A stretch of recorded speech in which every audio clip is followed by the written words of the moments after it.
জান্নাতের দরজা খোলা থাকে এবং জাহান্নামের দরজা বন্ধ থাকে। ভাই সাহেব আরেকটি হাদিস বলতে ভুলে গেছেন। সেই ৩০ দিনের রমজানের মধ্যে যদি কোনো হিন্দু মারা যায় তাহলে সে কোথায় যাবে? দ্বিতীয় প্রশ্নটি আরও জটিল। আরেকটি প্রশ্ন আছে, আমি শুনেছি যে রমজান মাসে ৩০ দিন জান্নাতের দরজা খোলা থাকে এবং জাহান্নামের দরজা বন্ধ থাকে, কিন্তু সেই ৩০ দিনের রমজানের মধ্যে যদি কোনো হিন্দু মারা যায় তাহলে সে কোথায় যাবে? ভাই সাহেব খুব ভালো এবং সঠিক প্রশ্ন করেছেন। প্রশ্নকে কখনো ভুল বলা উচিত নয়, ভুল বললে তো প্রমাণ করতে হয়।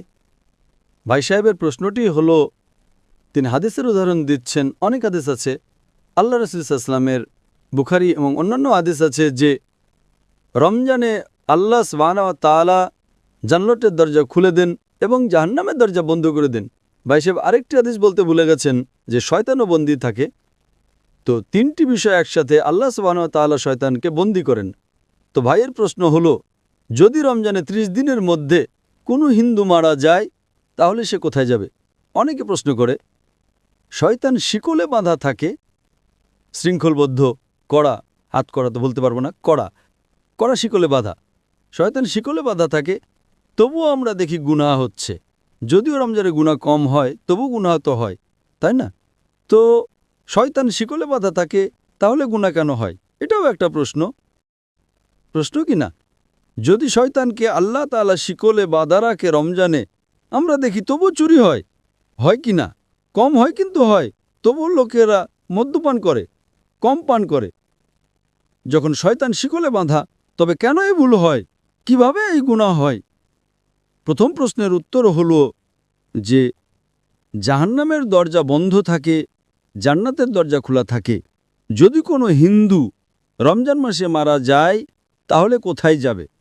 সে যাবে প্রথমে বারজাখে। কোথায় যাবে? বারজাক। বারজাক মানে মধ্যবর্তী সময়। মানুষ মারা যাওয়ার পর সরাসরি জান্নাতে যায় না, সে বারজাখে থাকে। এরপর হাসরের ময়দানে সবাইকে উঠানো হবে, হিসেব নিকাশ হবে। সূরা আল ইমরান অধ্যায় নম্বর ৩ আয়াত নম্বর ১৮৫। চূড়ান্ত প্রতিদান বিচার দিবসে দেওয়া হবে। কুল্লু নাফসিন যায়কাতুল মউত। প্রত্যেক প্রাণী মৃত্যুর স্বাদ গ্রহণ করবে।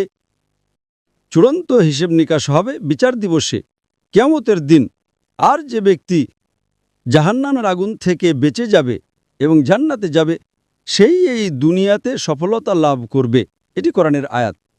চূড়ান্ত হিসেব নিকাশ কবে হবে? বিচার দিবসে, এখানে নয়। তো রমজানে যদি জাহান্নাম বন্ধ থাকে, সে যাবে বারজাখে। রমজানের পর তো জাহান্নাম খুলবেই, তাই না? রমজানের পর তো দরজা খুলবেই, তাই না? হ্যাঁ, খুলবে। তো যদি সে শিরক করে থাকে, আল্লাহ ও তার রাসূলের কথা না মেনে থাকে, তাহলে সে বারজাকে শাস্তি পাবে।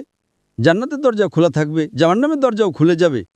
খুলে গেলে যখন সময় আসবে তখন সে জাহান্নামে যাবে। একদম। এই প্রশ্নটা তো সহজ ছিল। দ্বিতীয় প্রশ্নটি আরও জটিল। যদি শয়তান শিকলে বাঁধা থাকে তাহলে ভুল কাজ কিভাবে হয়? তারপরও তো গুনাহ হয়, যদিও কম হয়। আপনি যদি যাচাই করেন দেখবেন রমজানে গুনাহ কমে যায়। আমি একটা যাচাই করেছিলাম, যখন শয়তান শিকলে বাঁধা থাকে তারপরেও কিভাবে গুনাহ হয়। আর এই প্রশ্ন আমাকে খুব চিন্তিত করত। আমি যখন দাওয়াতে নতুন ছিলাম, আলহামদুলিল্লাহ কেউই প্রশ্ন করেনি, খুব চিন্তিত করত, কিন্তু আল্লাহ এর উত্তর দিয়ে দিয়েছেন। অনেক গবেষণা করেছি, পড়েছি, উত্তর খুঁজেছি, আলেমদের জিজ্ঞেস করেছি, তারা বললেন সঠিক। মাশাআল্লাহ, কি সুন্দর উত্তর। তারপর থেকে আমি এই উত্তর দিতে শুরু করেছি, কারণ আমি নিজেই প্রথমেই প্রশ্ন করি। আমি নিজেকে আক্রমণ করি, কারণ আত্মরক্ষা করার জন্য আক্রমণ করা জানতে হয়। আপনি যদি আত্মরক্ষা করতে চান তাহলে আক্রমণ করা জানা জরুরি।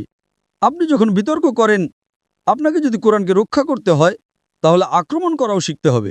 আক্রমণে পারদর্শী হলে আপনি নিজেকেও রক্ষা করতে পারবেন। তো আমি এর উত্তর দিচ্ছি। আল্লাহ রাসূল সাল্লাল্লাহু আলাইহি ওয়াসাল্লাম বলেছেন যে শয়তান শিকলে বাঁধা থাকে। শিকলে বাঁধা থাকে। শয়তান মরে যায় না, জীবিত থাকে, কিন্তু শিকলে বাঁধা থাকে। আমি একটা উদাহরণ দিই। ধরুন একটা সিংহ, বাঘ শিকলে বাঁধা আছে এবং শিকলটা 10 ফুট লম্বা। আপনি দূরে দাঁড়িয়ে আছেন, আপনি জানেন শিকলটা খুব মজবুত, তাই আপনি ভয় পাবেন না, তাই না? ভয় পাবেন না তো, শিকল মজবুত, কিন্তু শিকলটা 10 ফুট লম্বা। যদি একটা বাঘ বা সিংহ শিকলে বাঁধা থাকে আর শিকলটা 10 ফুট লম্বা হয়, আপনি 30 ফুট দূরে আছেন, শিকলটা মজবুত, আপনি কি নিরাপদে থাকবেন না? ভয় তো লাগবেই। ভীরু হলে ভয় লাগবে, তাই না? এমনি তো সিংহ ছাড়াও ভয় লাগতে পারে, কুকুর দেখে পালিয়ে যাবেন, বিড়াল দেখে পালিয়ে যাবেন। কিন্তু আপনি যদি 30 ফুট দূরে থাকেন তাহলে তো নিরাপদে থাকবেন, তাই না? হ্যাঁ কি না? একদম একদম। একদম। কিন্তু আপনি যদি সিংহের কাছে যান তাহলে কি হবে? খেয়ে ফেলবে। হ্যাঁ, তো আল্লাহ রসুল সাল্লাল্লাহু আলাইহি ওয়াসাল্লাম যখন বলেন যে রমজানে শয়তান শিকলে বাঁধা থাকে, এর মানে হলো আপনি শয়তানের কাছে যাবেন না। ঠিক। আপনি রমজানে বলবেন, না আমি জুয়ার আড্ডায় যাব, রমজান মাস আমি মদের দোকানে যাব, তাহলে দোষটা কার? আপনার।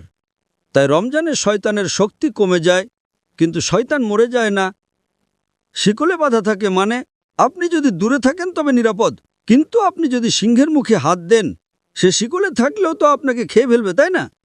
একদম। তো রমজানে আপনার জন্য গুনাহ থেকে দূরে থাকা সহজ, কিন্তু অসম্ভব নয়। রমজানে প্রায়শই আমরা আল্লাহর সাহায্য পাই, কিন্তু আপনি যদি বলেন, না আমি মদের আড্ডায় যাব, পিকচার দেখব, আমি ব্লু ফিল্ম দেখব, তাহলে তো সমস্যা হবে, তাই না? তো রমজানের শয়তানের প্রভাব কমে যায়, কারণ সে শিকলে বাঁধা থাকে। আপনি তার কাছে গেলে, তার মুখে হাত দিলে, সে আপনাকে খেয়ে ফেলবে, তখন আপনি গুনাহ করবেন। তো এটা হলো যুক্তিসঙ্গত উত্তর। সঠিক উত্তর তো আল্লাহই জানেন। এটা একটা যুক্তিসঙ্গত উত্তর, হাদিস ঠিকই আছে, কিন্তু এর মানে হলো আপনাকে আরও বেশি মনোযোগ দিতে হবে এবং রমজানে আল্লাহর ইবাদত করার জন্য আপনার কাছে আরও বেশি সময় আছে। আশা করি উত্তরটা পেয়েছেন।